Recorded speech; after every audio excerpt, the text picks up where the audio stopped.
कि जब से बना बलि शिव के गुरु, शिष्या करे भगवान से कि पहले तो हमारे विचार एकदम गंदा रहे, लेकिन अब हमारे विचार जब से शिव के गुरु मान ली है तब बदल गए। कैसे बदल गए दीदी? आ तनी दोनों हाथ उठा के ताली बजा के अब तो चाय पीला ना, देह में एनर्जी आई लो की ना, तो कहे के कहा कि जब से बना बलि शिव के गुरु, अरे बदलल हमारे विचार बा, अरे बदलल हमारे विचार बा।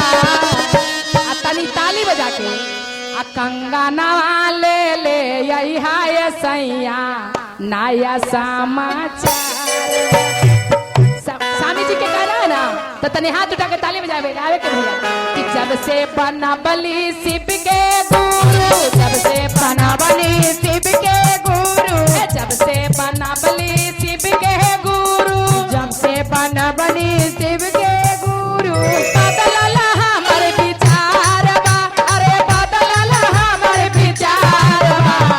कंगना ले ले अइहा ये सैया नया समाचार बा, कंगना ले ले अइहा ये सैया नया समाचार बा।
तनी नया समाचार में तनी सुन